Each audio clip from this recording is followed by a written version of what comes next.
What if I told you that right now, in museums and archaeological sites around the world, there are artifacts and mysteries so baffling that they've left the world's leading experts completely stumped? Not just puzzled or debating fine details, but genuinely unable to explain fundamental questions about how, why, or even what these things are. These aren't conspiracy theories or internet hoaxes. These are real, documented historical mysteries that have resisted every attempt at explanation for decades, sometimes centuries. Today, we're going to explore 7 of the most perplexing unsolved mysteries from human history. Each one will challenge everything you think you know about our ancestors' capabilities, their knowledge, and the very nature of human civilization itself. By the end of this video, you'll understand why these mysteries continue to baffle researchers and why they might never be solved. But before we dive into these incredible stories, make sure to hit that like button. It really helps the channel grow and lets me know you want more content like this. And if you're fascinated by history's greatest mysteries, subscribe and ring that notification bell so you never miss when we uncover another incredible story from the past. Mystery number 1. The Antikythera Mechanism, the ancient computer that shouldn't exist. We begin our journey in the crystal clear waters of the Mediterranean Sea, off the coast of a small Greek island called Antikythera.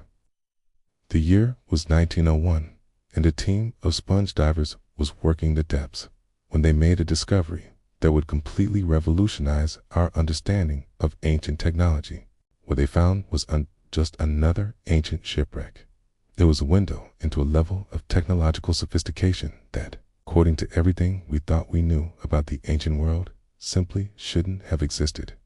The divers initially found the usual treasures you'd expect from a Roman shipwreck: marble statues, bronze sculptures, pottery, and coins.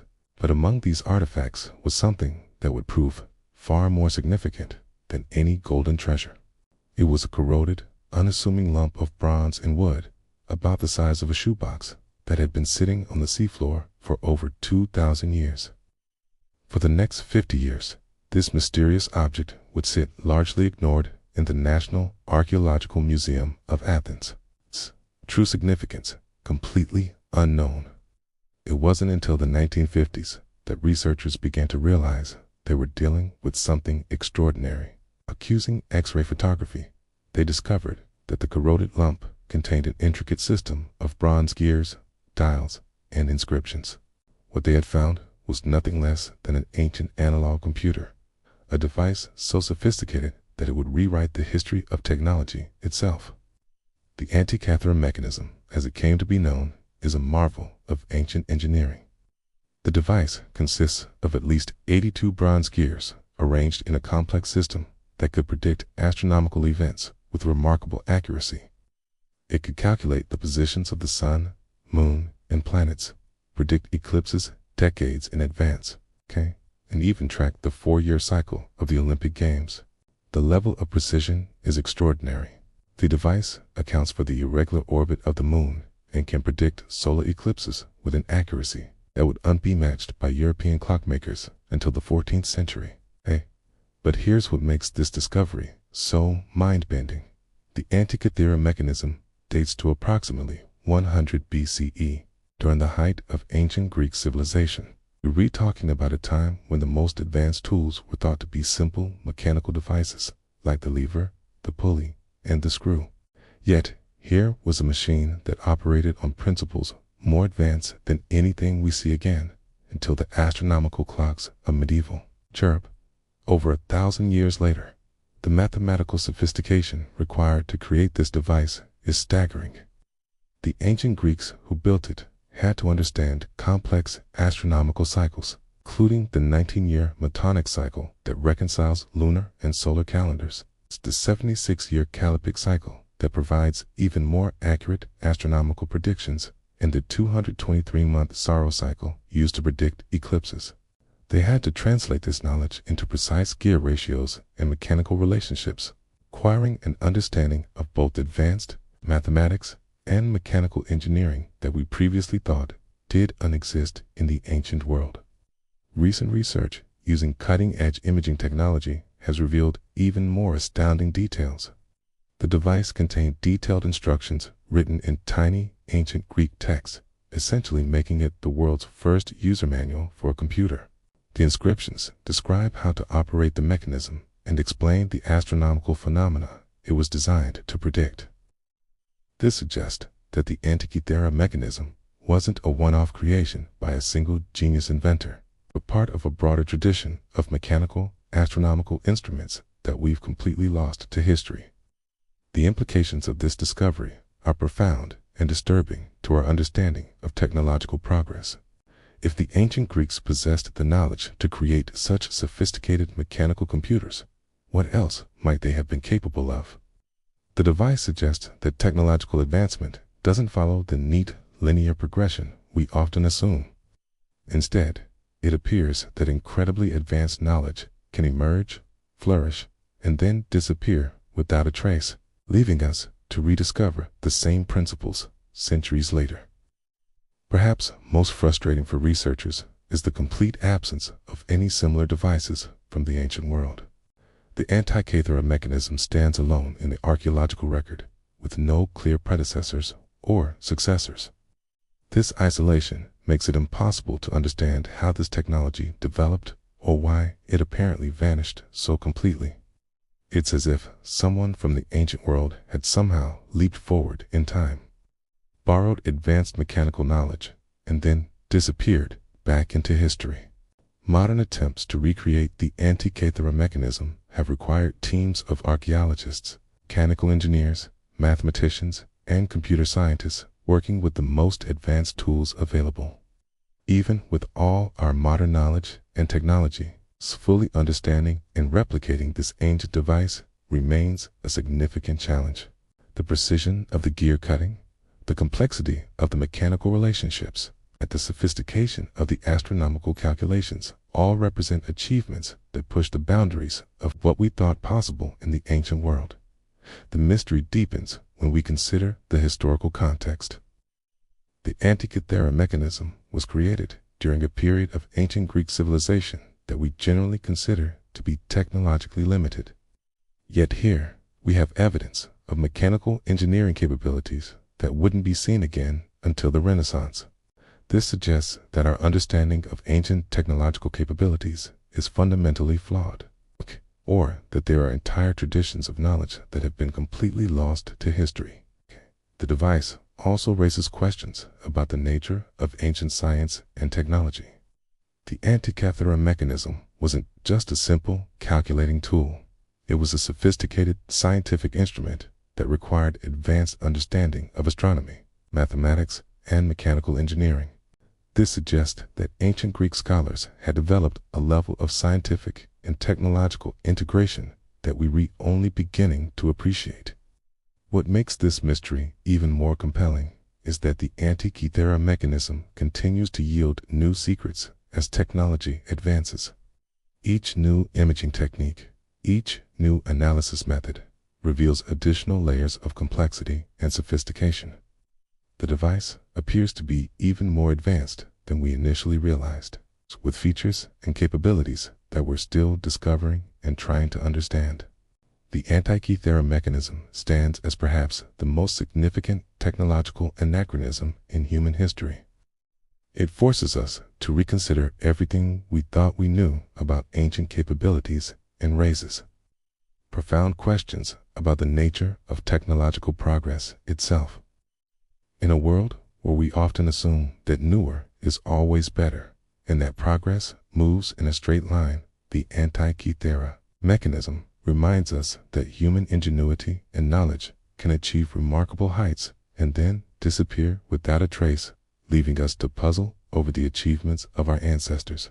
Mystery number 2, the Voynich Manuscript, the unbreakable code from the depths of the Mediterranean. We traveled to the quiet halls of Yale University's Banuki Rare Book and Manuscript Library, where one of history's most enigmatic documents sits under careful protection. The Voynich Manuscript, a 240-page book written in an unknown script and filled with bizarre illustrations, has defied every attempt at decipherment for over a century. This is viewed simply a case of an obscure historical language that scholars have unidentified yet. The Voynich Manuscript appears to be written in a completely unique system of communication that follows no known linguistic patterns. The manuscript first came to modern attention in 1912, when a Polish book dealer named Wilfrid Voynich purchased it from a Jesuit college in Italy. Carbon dating has placed the book's creation sometime between 1404 and 1438. During the early Renaissance period, the vellum pages are filled with strange flowing text written in an alphabet that appears nowhere else in human history, accompanied by colorful illustrations that seem to depict botanical specimens, astronomical diagrams, human figures, and what appear to be pharmaceutical recipes.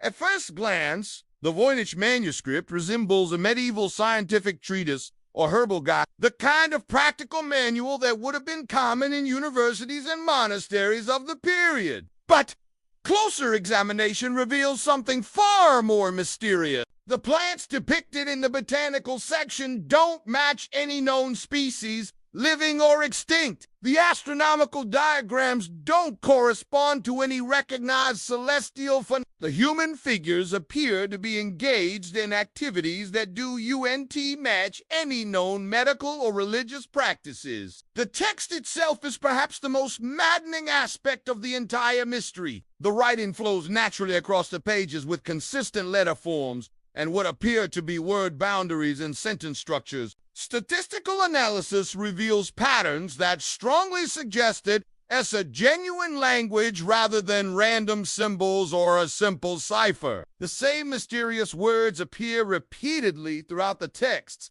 often in contexts that suggest they have specific meanings. Some sections show clear organizational structure with what appear to be headings, lists, and systematic arrangements of information. Yet, despite these language-like characteristics, the Voynich Manuscript has resisted every attempt at this. Professional cryptographers, linguists, computer scientists, and amateur code breakers have all tried their hand at unlocking its secrets. During World War II, some of the military's best code breakers worked on the manuscript during their spare time, applying the same techniques they used to break enemy codes. None succeeded in making even the slightest progress. The manuscript's ownership history adds another layer of intrigue to the mystery. Before Voynich acquired it, the book was owned by Holy Roman Emperor Rudolph II, who purchased it in the early 17th century for 600 ducats, equivalent to several $1,000s today. This suggests that even centuries ago,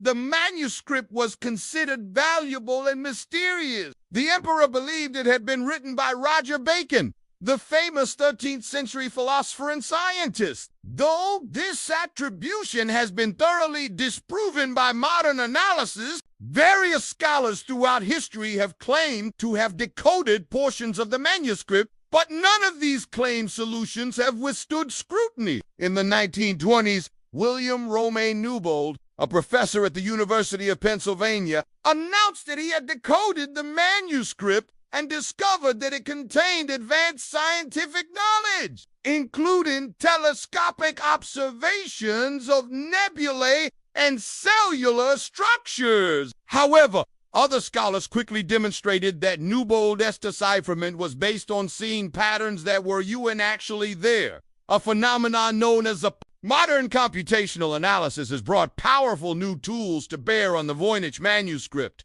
but even these sophisticated techniques have failed to crack its secrets. Computer programs designed to identify patterns in encrypted text have found tantalizing hints of structure, but nothing that leads to actual The manuscript seems to exist in a linguistic limbo, showing characteristics of natural language while remaining completely incomprehensible to human readers. One of the most intriguing aspects of the Voynich Manuscript is its apparent internal consistency. The botanical section contains detailed drawings of plants with accompanying text that seems to describe their properties or uses. The astronomical section shows circular diagrams with text that appears to relate to celestial observations. The pharmaceutical section displays what look like recipes or formulas with step-by-step instruction. Everything about the manuscript suggests it was created as a practical reference work by someone who understood whatever system they were using. the illustrations themselves present their own mysteries. The botanical drawings are remarkably detailed and appear to show root systems, leaves, flowers, and other plant structures, but botanists have been unable to identify any of them with known species. Some researchers have suggested that the plants might be from a distant location unknown to European scholars, or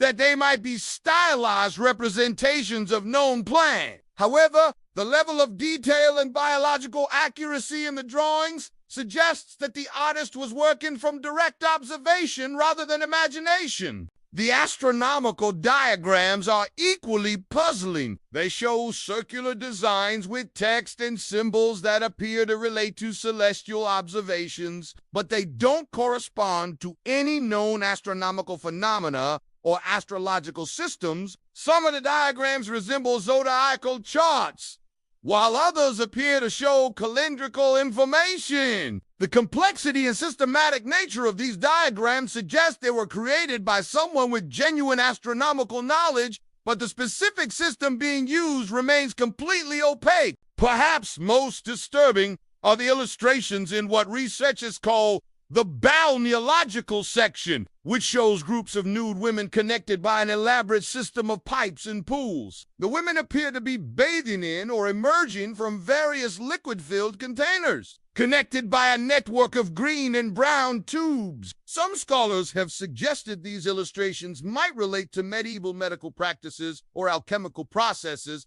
but the specific activities depicted don't match any known historical practices. The pharmaceutical section of the manuscript contains what appear to be recipes or formulas for various preparations. The illustrations show containers, apparatus, and human figures that might be related to medical or alchemical practices. If these are indeed recipes for medicines or other preparations, they might represent valuable historical information about medieval pharmacology. But without the ability to read the text, this knowledge remains completely inaccessible. Recent research has revealed new details about the manuscript's construction and composition. Analysis of the inks and pigments used in the illustrations has confirmed that they are consistent with materials available in the early 15th century. The vellum pages show signs of careful preparation and high-quality craftsmanship, suggesting that the manuscript was created by skilled scribes and artists, rather than being a crude hoax or forgery. The question of whether the Voynich Manuscript is a genuine historical document or an elaborate hoax has been a subject of debate for decades. The internal consistency of the text, the quality of the illustration, and the apparent systematicity of the information all suggest that it was created as a serious work rather than a deliberate deception. However,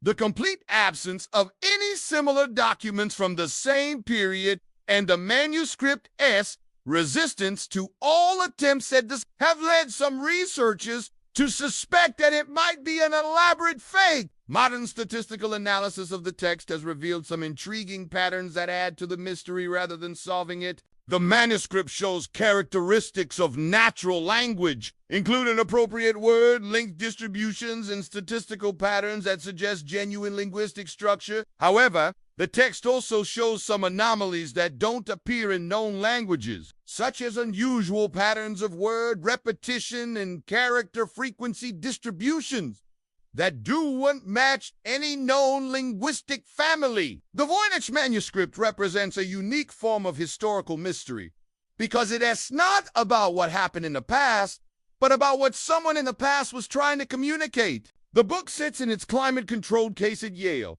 a tantalizing puzzle that continues to attract researchers from around the world. Despite over a century of intensive study and the application of the most advanced cryptographic and linguistic analysis techniques available, the manuscript guards its secrets as closely today as it did when it was first created over 600 years ago.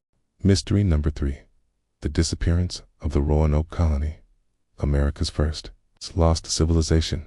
Our journey now takes us across the Atlantic to the shores of what would become North Carolina, where one of America's most enduring mysteries unfolded in the late 16th century. The story of the Roanoke colony represents not just a missing group of people, but the complete disappearance of what was meant to be the first permanent English settlement in the New World. What happened to 115 men, women, and children who simply vanished without a trace remains one of history's most compelling unsolved cases. The story begins with the ambitious dreams of Sir Walter Raleigh, one of Queen Elizabeth I's most trusted advisors and explorers. In 1584, Raleigh received a royal charter to establish English colonies in North America, partly as a response to Spanish dominance in the New World, and partly to provide England with a foothold in the lucrative trade routes of the Atlantic. After an initial reconnaissance mission, Raleigh chose Roanoke Island, located in what is now North Carolina's Outer Banks, as the site for England's first permanent American colony. The first attempt at colonization in 1585 was essentially a military outpost that failed after the colonists ran low on supplies and conflicts with local Native American tribes escalated. The colonists abandoned the settlement and returned to England with Sir Francis Drake in 1586. However, Raleigh was determined to establish a permanent civilian colony, and in 1587, he organized a new expedition that would include entire families committed to making permanent lives in the New World. The 1587 expedition was led by John White, an artist and explorer who had participated in the earlier reconnaissance missions. White was not only the colony's governor, but also a skilled artist tasked with documenting the flora, fauna, and indigenous peoples of the New World. His detailed watercolor paintings provide some of the earliest European depictions of Native American life in the natural environment of the eastern seaboard. The colonists, who arrived in July 1587, included 17 women and 11 children, indicating that this was intended to be a permanent settlement rather than a temporary military outpost. Among the colonists was White's own pregnant daughter, Eleanor Dare, and her husband, Ananias Dare, on August 18, 1587. Eleanor gave birth to a daughter whom they named Virginia Dare, making her the first English child born in the Americas. This birth symbolized the colonists' commitment to establishing permanent roots in the New World. The colony faced immediate challenges that would prove to be harbingers of the disaster to come. The colonists arrived later in the planting season than intended, making it difficult to establish crops before winter. Relations with local Native American tribes were complicated by the actions of the previous failed colony, which had left behind a legacy of mistrust and hostility.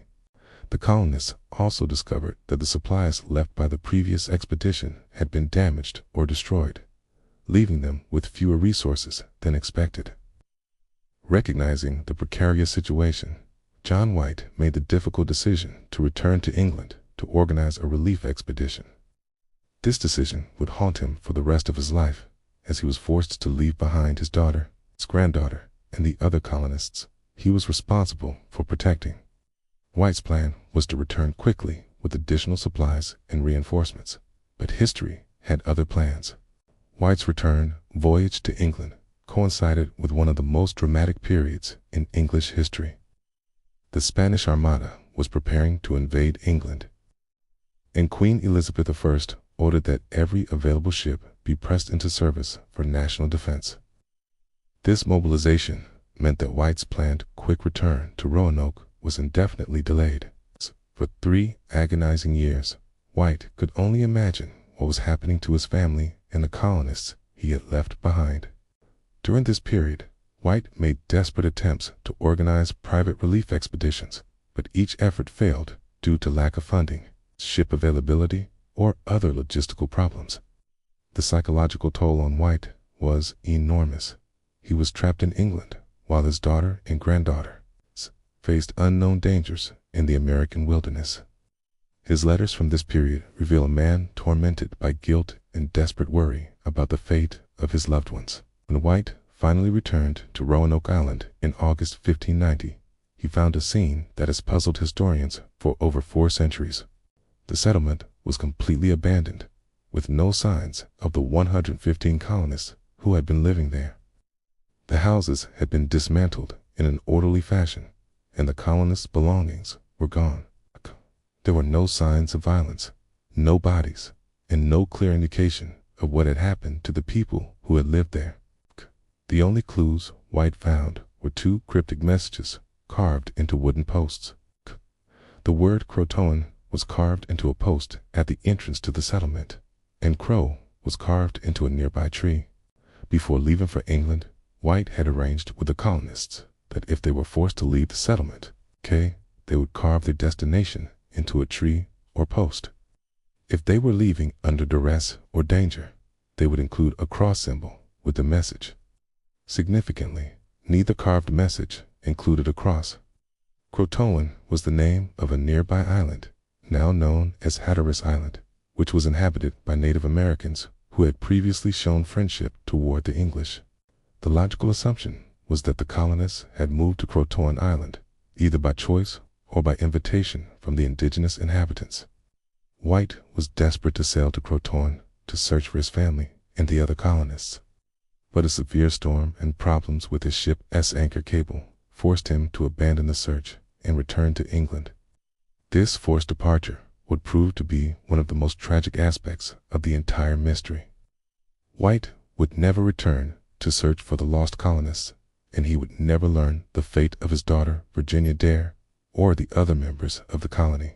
His final letter, written several years later, reveals a man broken by grief and guilt, haunted by the knowledge that he had abandoned his family in their time of greatest need. The mystery of what happened to the Roanoke colonists has generated countless theories over the centuries, but none have been definitively proven. Some historians suggest that the colonists were absorbed into local Native American tribes, either through voluntary assimilation or through adoption after some disaster befell the settlement. This theory is supported by later reports from English explorers, who claimed to have encountered Native Americans with European features, or who possessed English artifacts. Archaeological evidence discovered in recent decades has provided some support for the integration theory. Excavations on Hatteras Island have uncovered English artifacts dating to the late 16th century, including a signet ring that may have belonged to one of the colonists. However, these discoveries are limited and don't account for all 115 missing colonists. The artifacts could represent trade goods or the possessions of a few individuals rather than evidence of the entire colony's fate. Another theory suggests that the colonists attempted to return to England on their own, possibly by building boats or joining with ships that visited the coast. However, no evidence of such an attempt has ever been found, and the technical challenges of such a journey would have been enormous for colonists who lacked proper shipbuilding materials and expertise.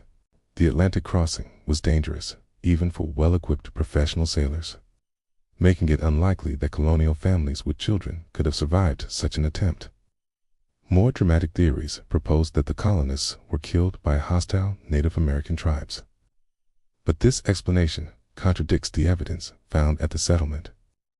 The orderly dismantling of the buildings and the absence of any signs of violence suggests that the colonists had time to pack their belongings and leave in an organized manner.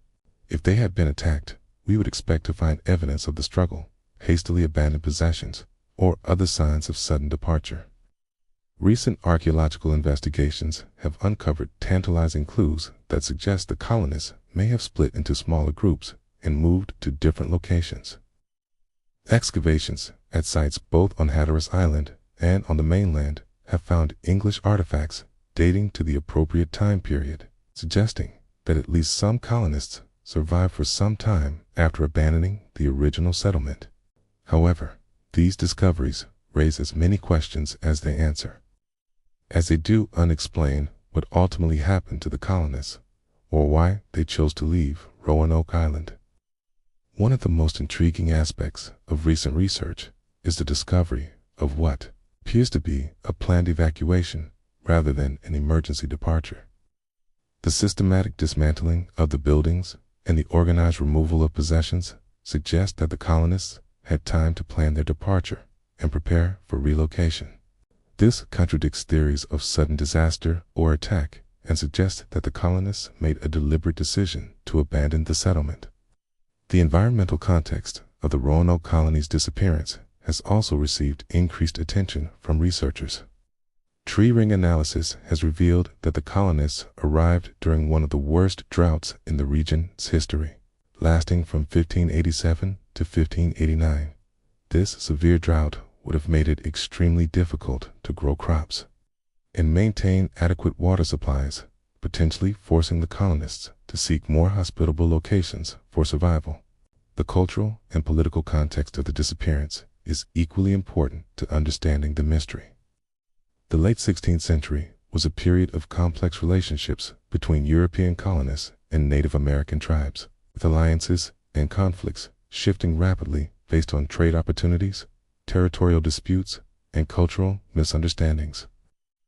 The Roanoke colonists were operating in a complex political environment, but their survival depended on maintaining good relationships with indigenous peoples, while also establishing their own territorial claims. Modern DNA analysis has added another dimension to the search for the lost colonists. Researchers have studied the genetic makeup of modern Native American populations in the region, looking for evidence of European ancestry that might trace back to the Roanoke colonists. Some studies have suggested the presence of European genetic markers in certain tribal populations, but the results are inconclusive and could be explained by later European contact rather than integration with the original colonists. The mystery of the Roanoke colony has had a profound impact on American culture and historical consciousness. The story of the lost colony has become a foundational myth in American history, representing both the courage of early colonists and the precarious nature of European settlement in the New World. The fate of Virginia Dare, the first English child born in America, has become particularly symbolic, representing the innocence and vulnerability of colonial ambitions. The disappearance of the Roanoke colony represents more than just a historical mystery. It symbolizes the countless untold stories of people who vanished into the vast wilderness of the New World. The fact that an entire community of 115 people could disappear without leaving a clear trace speaks to both the challenges faced by early colonists and the limitations of historical documentation in the 16th century. It reminds us that history is full of gaps and silences, stories that were never recorded or whose records have been lost to time. Mystery number 4. The Dancing Plague of 1518. When madness consumed a city from the wilderness of the New World, we return to the heart of medieval Europe, where one of history's most bizarre and inexplicable phenomena unfolded in the summer of 1518.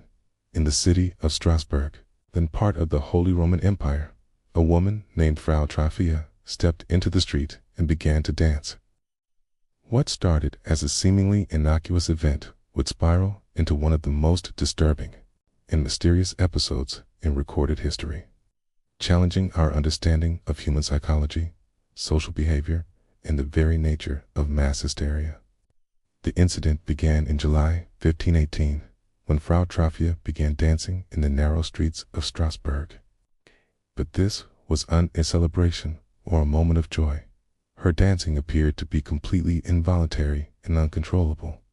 Contemporary accounts describe her movements as wild and erratic, continuing for hours without rest. She seemed unable to stop dancing, even as exhaustion overtook her and her feet began to bleed. What had started as a curious spectacle quickly became a medical emergency. But it was only the beginning of something far more extraordinary and terrifying. Within a week of Frau Traffia's initial outbreak, dozens of other people in Strasbourg had joined her in uncontrollable dancing. The affliction seemed to spread from person to person, affecting men and women, young and old, rich and poor. Within a month, the number of affected individuals had swollen to approximately 400 people, all dancing compulsively in the streets of the city. This was not a festival or a religious celebration. These people appeared to be suffering from some kind of affliction that forced them to dance continuously, often until they collapsed from exhaustion or worse. The symptoms described by contemporary chroniclers are both detailed and deeply disturbing. The afflicted individuals would dance with frenzied, jerky movements, often appearing to be in a trance-like state. Many seemed to be experiencing hallucinations, claiming to see visions or hear music that wasn't there. They would continue dancing even when their feet were bleeding, when they were clearly exhausted, and when they appeared to be in significant pain. Some would dance until they literally collapsed, only to resume dancing once they had recovered enough strength to continue. What makes this phenomenon particularly mysterious is the response of the local authorities and medical professionals. Rather than treating the dancing as a medical emergency or trying to physically restrain the dancers, the city officials initially decided that the best course of action was to encourage more dancing. They hired professional musicians and dancers, constructed a stage, and even opened guild halls for the dancers to use. The authorities believed that the afflicted individuals would eventually dance themselves to exhaustion and recover. But this approach proved to be catastrophic. The decision to encourage more dancing was based on the medieval understanding of the condition, which physicians attributed to hot blood that needed to be cooled through vigorous physical activity. This medical theory, while understandable given the limited knowledge of the time, only served to make the situation worse. The official encouragement of dancing seemed to legitimize the behavior and may have contributed to its spread among the population. The medical understanding of the time was completely inadequate to explain what was happening. Medieval physicians proposed various theories, including astrological influences, divine punishment, and imbalances in the body's humors.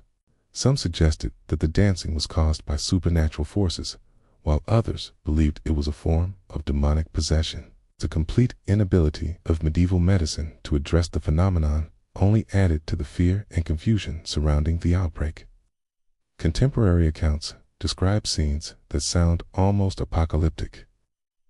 The city of Strasbourg was essentially paralyzed by hundreds of people dancing uncontrollably in the streets. Normal commerce and daily life were disrupted as people abandoned their work and responsibilities to either dance themselves or to watch the spectacle.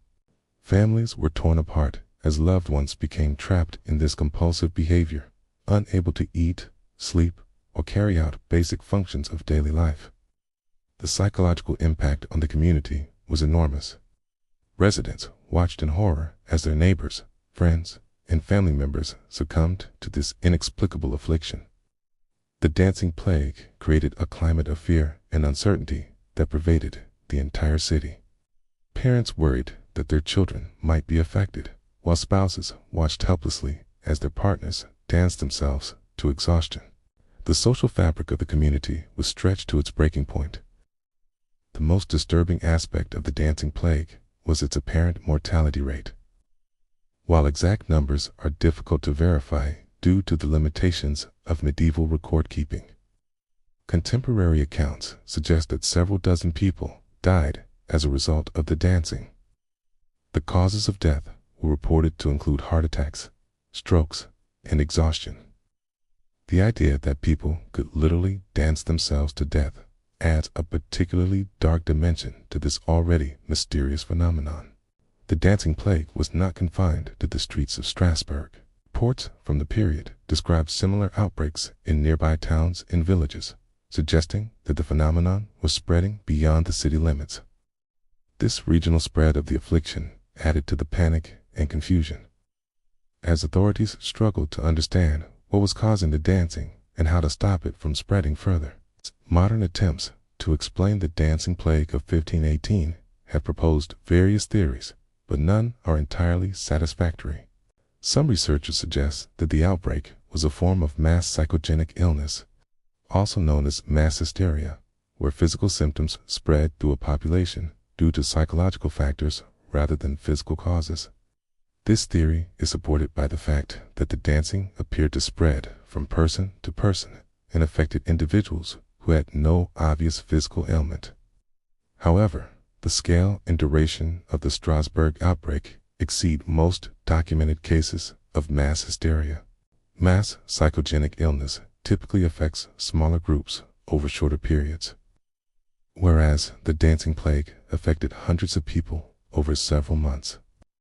The apparent mortality rate also distinguishes this outbreak from typical cases of mass hysteria, which rarely result in death. Another theory proposes that the dancing was caused by ergot poisoning, a condition resulting from consuming grain infected with the ergot fungus. Ergot contains compounds similar to LSD and can cause hallucinations, spasms, and convulsions. The theory suggests that contaminated grain supplies could have caused the population to experience symptoms that manifested as uncontrollable dancing. However, ergot poisoning typically causes different symptoms than those described in the dancing plague, and it does unexplain why the condition seemed to spread from person to person rather than affecting people who consumed the same contaminated food.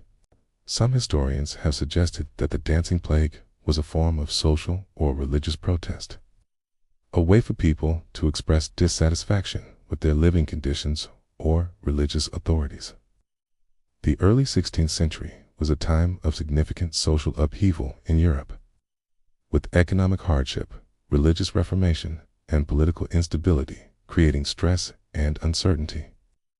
The dancing plague occurred during a period of particular hardship in Strasbourg, with recent floods, famines, and disease outbreaks creating widespread suffering. However, the apparent involuntary nature of the dancing and the genuine distress of the participants makes this explanation seem unlikely. The dancers appeared to be genuinely suffering and unable to control their behavior, rather than engaging in deliberate protest or performance. The fact that the dancing continued, even when it caused physical harm, suggests that it was not a conscious choice, but rather a compulsive behavior that the affected individuals could not stop. The cultural and religious context of the dancing plague is crucial to understanding its significance. Medieval European society had a complex relationship with dancing, viewing it sometimes as a form of religious expression and other times as a dangerous or sinful activity. There were existing folk beliefs about dancing curses, and supernatural forces that could compel people to dance against their will. These cultural expectations may have influenced how people interpreted and responded to the initial outbreak. The city of Strasbourg itself was experiencing significant social and economic stress at the time of the dancing plague. The region had been affected by a series of poor harvests, which had led to food shortages and economic hardship. There had also been outbreaks of disease, including the sweating sickness and other epidemics that had claimed many lives. The population was already under considerable stress, which may have made them more susceptible to whatever psychological or physical factors contributed to the dancing plague. Religious factors also played a role in both the outbreak and the response to it. Some contemporary observers interpreted the dancing as a form of divine punishment for the sins of the community. This religious interpretation influenced how authorities responded to the outbreak, with some calling for prayer and penance rather than medical treatment. The religious context also affected how individuals experienced and understood their own symptoms, potentially reinforcing the compulsive nature of the dancing. The eventual end of the dancing plague came through a combination of religious intervention and practical measures as the situation became increasingly desperate. The city authorities finally abandoned their policy of encouraging dancing and instead sought religious solutions. The afflicted individuals were taken to a mountaintop shrine dedicated to Saint Vitus, the patron saint of dancers, where they were encouraged to pray for recovery and participate in religious ceremonies. The religious intervention seemed to provide the psychological framework that allowed the dancing to stop. The shrine of Saint Vitus offered a culturally acceptable explanation for the affliction and a clear path to recovery through prayer and religious observance. Gradually, the compulsive dancing subsided, and the affected individuals began to recover. The city slowly returned to normal, though the psychological and social scars from the outbreak lasted much longer. The dancing plague of 1518 represents one of history's most bizarre and inexplicable mass phenomena. It challenges our understanding of human psychology, social behavior, and the power of suggestion and cultural belief. The fact that an entire city could be essentially paralyzed by compulsive dancing demonstrates both the fragility of social order and the mysterious ways in which psychological phenomena can manifest in physical symptoms. The dancing plague also illustrates the limitations of historical analysis when dealing with phenomena that do unfit neatly into our understanding of human behavior. Despite centuries of study and speculation, the true cause of the dancing plague remains unknown. We can propose theories based on our modern understanding of psychology, medicine, and social dynamics, but we cannot definitively explain why hundreds of people in 16th century Strasbourg suddenly began dancing uncontrollably in the streets. Mystery number 5. The Nazca Lines. Ancient artworks for the gods. Our journey now takes us to the arid highlands of southern Peru, where one of the most extraordinary and puzzling archaeological phenomena on Earth has been preserved for over 2 millennia. The Nazca Lines stretch across nearly 200 square miles of desert plateau, creating a vast gallery of ancient art that can only be fully appreciated from the air. These massive geoglyphs, some stretching over 1,000 feet in length, were created by a civilization that supposedly had no way to view their completed works from above, raising profound questions about their purpose, their creators, and the sophisticated knowledge required to construct them. The Nazca Lines were first documented by modern researchers in the 1920s, when Peruvian archaeologist Toribio Cespi spotted them while hiking through the foothills of the Andes. However, it wasn't until the 1930s, when commercial aviation began flying over the region, that the true scale and complexity of the lines became apparent. Pilots reported seeing enormous geometric shapes, animal figures, and straight lines that seemed to stretch endlessly across the desert floor. What they had discovered was one of the most ambitious artistic undertakings in human history. The lines themselves were created using a surprisingly simple but labor-intensive technique. The Nazca people removed the dark, iron oxide-coated pebbles that covered the desert surface, revealing the lighter-colored earth beneath. This process, called intaglio, created contrasting lines that have remained visible for centuries due to the extremely dry climate of the region. The lack of rainfall and the minimal wind in the area have preserved these ancient artworks in remarkable condition, allowing us to see them much as they appeared when they were first created between 500 BCE and 500 CE. The variety and complexity of the Nazca Lines is staggering. The site contains over 800 straight lines, some running 4 miles across the desert without deviation. There are approximately 300 geometric shapes, including triangles, rectangles, and trapezoids that cover vast areas of the plateau. Perhaps most famous are the 70 animal and plant figures known as biomorphs, which include a spider, a monkey, a hummingbird, a condor, and various other creatures rendered in single, continuous lines that never cross or intersect. The precision required to create these massive figures without the benefit of aerial perspective is mind-boggling. The monkey figure, for example, measures over 300 feet in length and is executed with such accuracy that its proportions remain perfect when viewed from the air.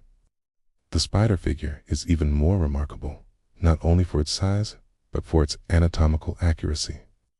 Recent research has revealed that the spider depicted in the lines matches a specific species found only in the remote Amazon rainforest, raising questions about how the Nazca people could have known about this creature in such detail. The mathematical precision of the lines is equally impressive. Many of the geometric shapes are perfect triangles, rectangles, and parallelograms with angles and proportions that would be challenging to achieve even with modern surveying equipment. The straight lines are so precise that they deviate by only a few degrees over distances of several miles. This level of accuracy suggests that the Nazca people possessed advanced mathematical knowledge and sophisticated surveying techniques that we are only beginning to understand. The mystery deepens when we consider the purpose of these enormous creations. The most obvious question is why a civilization would invest enormous amounts of time, labor, and resources to create artworks that they couldn't see in their completed form. the Nazca people had no flying machines, no tall mountains that would provide an adequate viewing perspective, and no known method for observing their creations from above. This has led to wild speculation about the purpose of the lines, ranging from astronomical calendars to landing strips for ancient astronauts. The most widely accepted scholarly theory suggests that the Nazca Lines served religious and ceremonial purposes. The lines may have been created as pathways for religious processions, pilgrims walking along the lines as part of spiritual ceremonies. This theory is supported by the discovery of pottery, sherds, and other artifacts along some of the lines, suggesting that people regularly traveled these paths. The animal figures may have represented gods or spirits in the Nazca pantheon, with the lines serving as a way to honor these deities through massive artistic tribute. Another compelling theory connects the Nazca Lines to water worship and agricultural fertility rituals. The Nazca civilization existed in one of the world's driest deserts, making water management crucial for their survival. Some researchers have noticed that many of the lines appear to point toward water sources or follow the paths of underground aquifers. The theory suggests that the lines may have been created as part of elaborate ceremonies designed to ensure adequate rainfall and water supply for the community. The astronomical theory proposes that the Nazca Lines functioned as a giant calendar or astronomical observatory. Proponents of this theory point out that some of the lines align with celestial events, such as solstices and equinoxes, or point toward the rising and setting positions of important stars and constellations. However, statistical analysis has shown that the astronomical alignments are not significantly more common than what would be expected by chance, making this theory less compelling than it initially appeared. The creation of the Nazca Lines required not just artistic vision, but also sophisticated organizational capabilities. The scale of the project suggests that it involved coordinated effort from the entire Nazca civilization over many generations. The society needed to develop efficient methods for removing stones, techniques for maintaining straight lines over long distances, and systems for organizing the massive workforce required for such an undertaking. This level of social organization implies a complex political and religious structure that could mobilize resources for long-term projects. Recent archaeological research has revealed that the Nazca Lines were not created all at once, but were added to and modified over many centuries. Carbon dating of organic materials found at the site has shown that different sections of the lines were created at different times, with some areas being used continuously for over 500 years. This suggests that the lines were not the product of a single visionary leader, but rather represented an ongoing tradition that was maintained and expanded by successive generations. The techniques used to create the lines with such precision without aerial perspective have been the subject of considerable research and experimentation. Some researchers have suggested that the Nazca people used a grid system, creating smaller versions of the designs that could then be scaled up to full size. Others have proposed that they used stakes and ropes to maintain straight lines in accurate proportions. Experimental archaeology has demonstrated that these techniques could work, but the level of skill and coordination required would have been extraordinary. One of the most intriguing aspects of the Nazca Lines is their relationship to the broader Nazca culture. The civilization that created these massive artworks was also responsible for sophisticated pottery, textiles, and underground aqueduct systems that are still functional today. The Nazca people were clearly skilled engineers and artists, but their society remains largely mysterious. They left no written records, and much of what we know about them comes from archaeological evidence and the study of their material culture. The preservation of the Nazca Lines is itself remarkable and provides important clues about the environment and climate of ancient Peru. The extreme dryness of the region, which receives less than an inch of rainfall per year, has prevented erosion and preserved the lines in almost perfect condition. This same dry climate would have made agriculture extremely challenging for the Nazca people. Reinforcing the theory that the lines may have been related to water worship and agricultural fertility rituals. Modern threats to the Nazca Lines have highlighted their fragility and the importance of preservation efforts. Industrial development, mining activities, and even tourism have caused damage to some of the lines. In 2014, Greenpeace activists caused international outrage when they damaged the site during a publicity stunt, leaving footprints and disturbing the delicate surface near the famous hummingbird geoglyph. Such incidents have led to increased security measures and restricted access to protect this irreplaceable archaeological treasure. The discovery of new lines continues to this day, with aerial surveys and satellite imagery revealing previously unknown geoglyphs. In recent years, researchers have identified dozens of new figures, including cats, llamas, and human forms that were previously unrecognized. These discoveries suggest that the full extent of the Nazca Lines may be even greater than previously thought, with new mysteries waiting to be uncovered in the vast desert landscape. The Nazca Lines represent one of humanity's most ambitious artistic undertakings and continue to challenge our understanding of ancient capabilities and motivations. They remind us that our ancestors were capable of extraordinary feats of planning, organization, and artistic vision that rival anything achieved in the modern world. The fact that these massive artworks were created for purposes we can only guess, it speaks to the complexity and sophistication of ancient civilizations and the many mysteries that remain hidden in the archaeological record. Mystery number 6. The Yonaguni Monument, Japan's underwater enigma from the deserts of Peru. We dive beneath the waves to the crystal clear waters off the coast of Japan, where one of the most controversial archaeological discoveries of the modern era continues to baffle researchers and spark heated debate. The Yonaguni Monument, a massive underwater structure discovered in 1986, has divided the archaeological community like few other findings in recent history.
predating Stonehenge by several millennia and rivaling the age of Göbekli Tepe in Turkey. The implications for our understanding of prehistoric civilization would be profound, suggesting that sophisticated architectural capabilities existed much earlier than previously thought.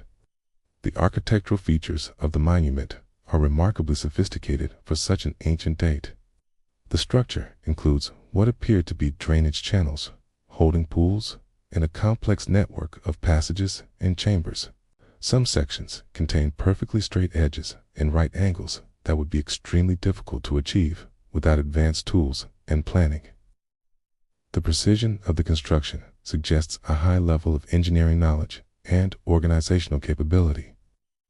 However, the artificial origin of the Yonaguni Monument is far from universally accepted. Many geologists and archaeologists argue that the structure is entirely natural, created by the same geological processes that have shaped the coastline of Japan for millions of years.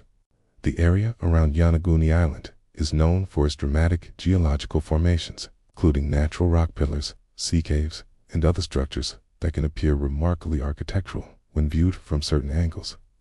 The natural formation theory is supported by the fact that the monument is carved from a single piece of sandstone, bedrock, rather than constructed from separate blocks. Sandstone is known to fracture along natural planes, creating straight lines and right angles that can appear artificial. The geological history of the region includes significant seismic activity and erosion that could have created the monument as distinctive features without human intervention. Critics of the artificial theory point out that no clear evidence of human activity has been found at the site. Despite extensive diving and exploration, researchers have not discovered any artifacts, tools, or other archaeological evidence that would definitively prove human involvement in the monument's creation.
This interpretation fits into broader theories about lost civilizations and ancient advanced technologies, though it remains highly controversial within mainstream academic circles.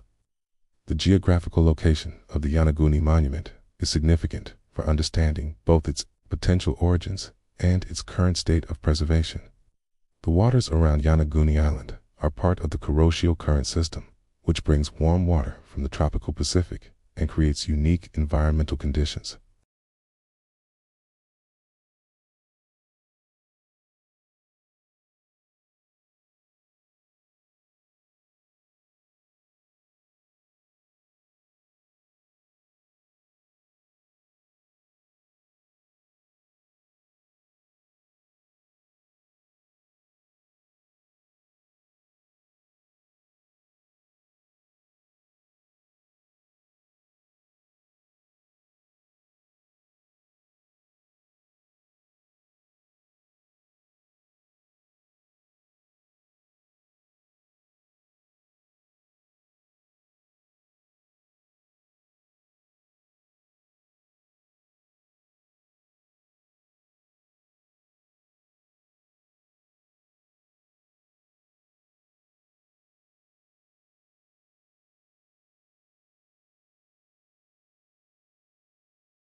The Yonaguni Monument continues to attract researchers, divers, and tourists from around the world, all hoping to solve one of archaeology's most intriguing mysteries.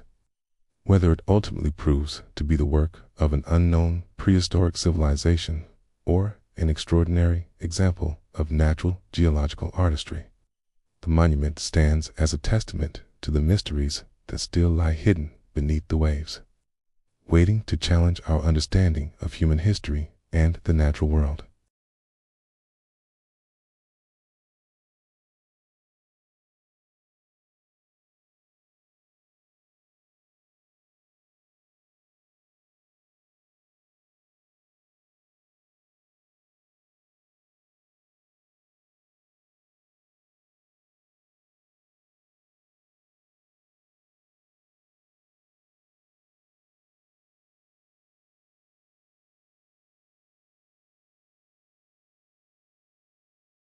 For 72 seconds, this powerful radio transmission blazed across the cosmos, appearing to originate from the direction of the constellation Sagittarius. Then, as suddenly as it had appeared, it vanished, leaving behind only a computer printout, a red pen circle. It's one of the greatest mysteries in the history of science. The detection of the WOW signal was part of the Search for Extraterrestrial Intelligence project, an ambitious scientific endeavor to scan the heavens for signs of intelligent life. The Big Ear Radio Telescope, a massive array of metal and wire stretching across 110 acres of Ohio farmland, had been listening to the cosmos for years, searching for patterns in the cosmic static that might indicate artificial origin. The telescope was specifically designed to detect narrow-band radio signals, the kind that would be produced by intelligent transmitters rather than natural astronomical phenomena. On that fateful August evening, astronomer Jerry Emmon was reviewing computer printouts from the previous night's observations when he noticed something extraordinary. Among the endless columns of numbers and letters representing the intensity of radio signals, one sequence stood out like a beacon: 6EQEJ5. This alphanumeric code represented signal strength, with each character corresponding to a specific intensity level. The progression from 6 to E to Q to U to J to 5 indicated a signal that rose sharply in intensity, peaked at an extraordinary level, and then gradually faded away. The intensity of the signal was unprecedented. At its peak, the transmission was over 30 times stronger than the cosmic background radiation, making it the most powerful narrowband radio signal ever detected from space. The signal's frequency was also significant. It was received at 1420.456 megahertz, very close to the 1420.4058 MHz frequency of hydrogen's natural radio emission.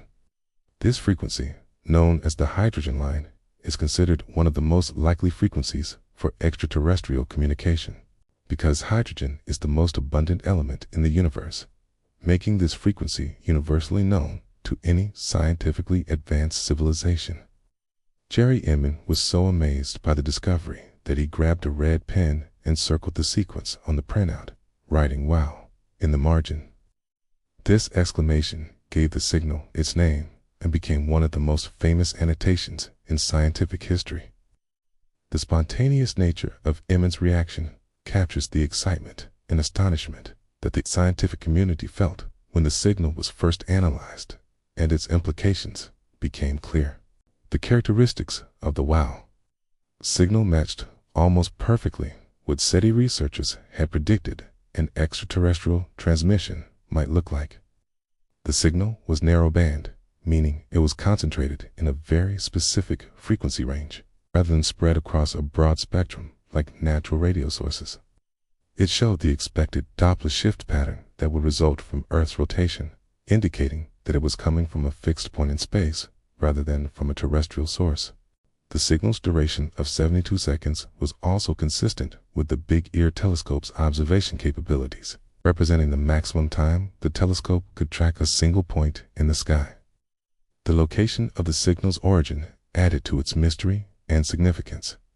The transmission appeared to come from the direction of the constellation Sagittarius, specifically from a region of sky that contained no known stars or other obvious radio sources. This empty region of space made the signal even more intriguing, as there was no apparent natural phenomenon that could account for such a powerful transmission.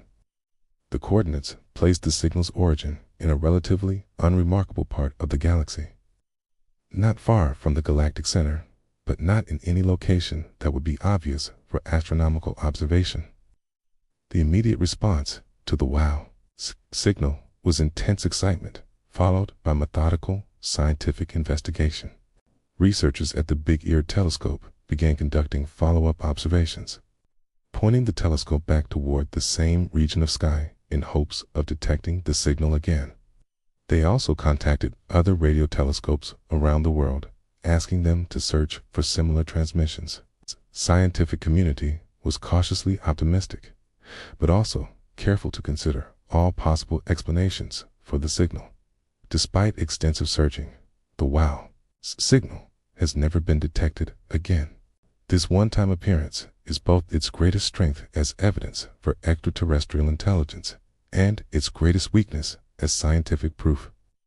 The unrepeated nature of the signal fits with some theories about how extraterrestrial civilizations might communicate, perhaps using powerful but brief transmissions to avoid detection or conserve energy. However, the inability to confirm the signal through repeated observations makes it impossible to definitively prove its extraterrestrial origin. Over the decades since its discovery, researchers have proposed numerous explanations for the WOW signal, ranging from extraterrestrial intelligence to various terrestrial and astronomical phenomena.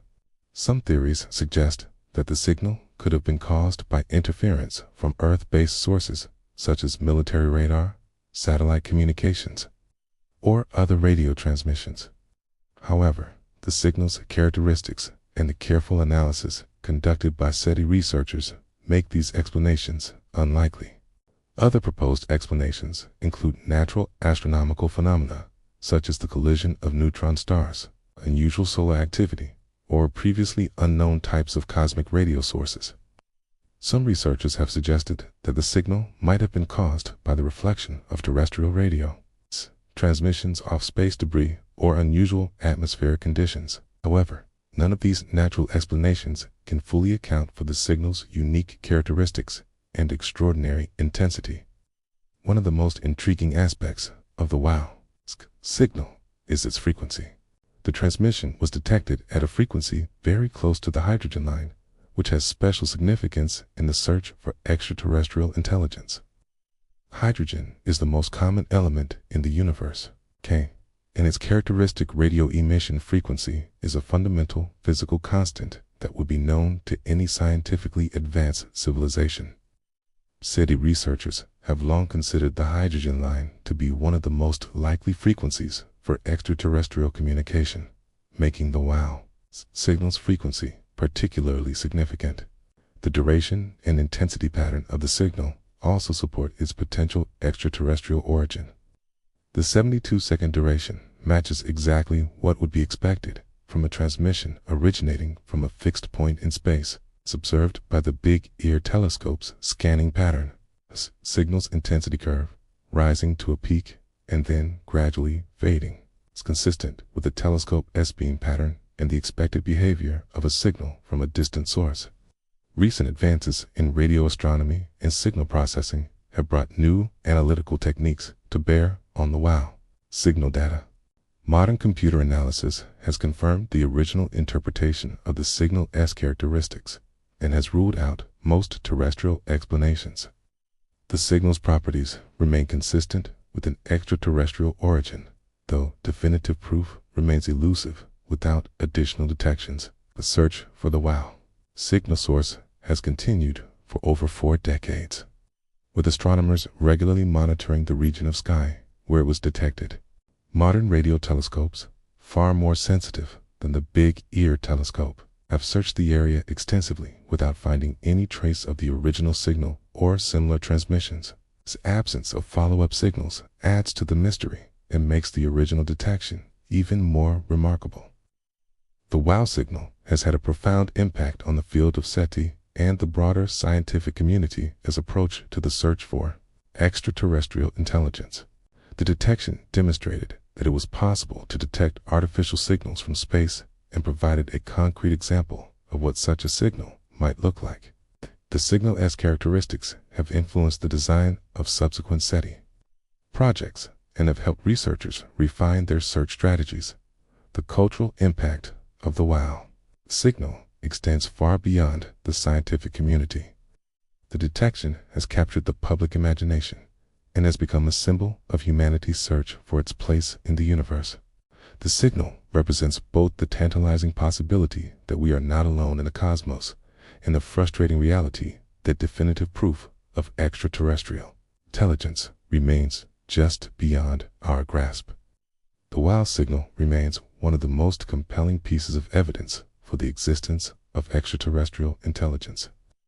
Despite the decades that have passed since its detection,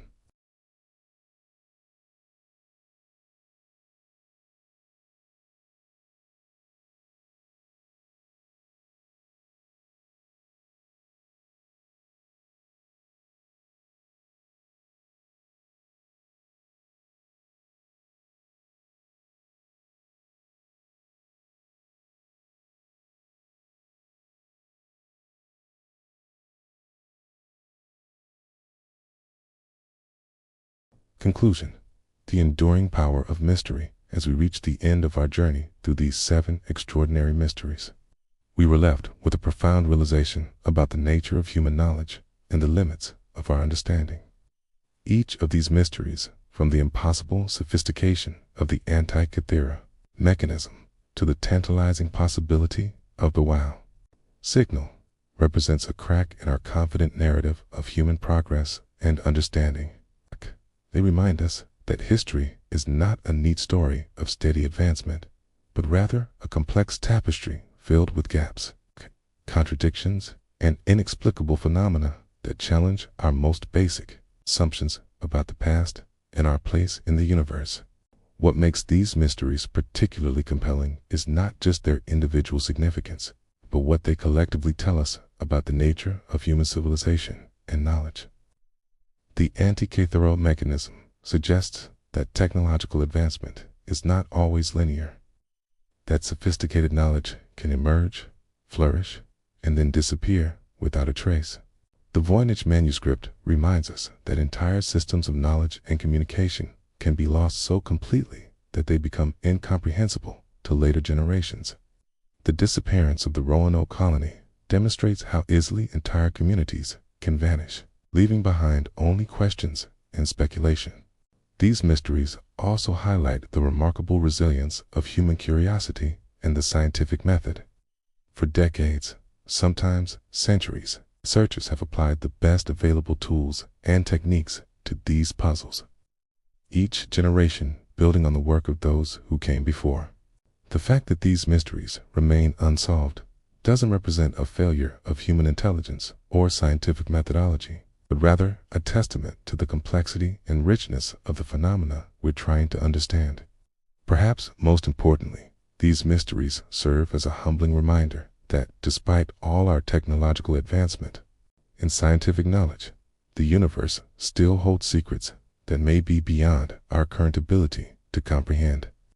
They encourage us to remain open to possibilities that challenge our existing beliefs, and to continue pushing the boundaries of human knowledge and understanding.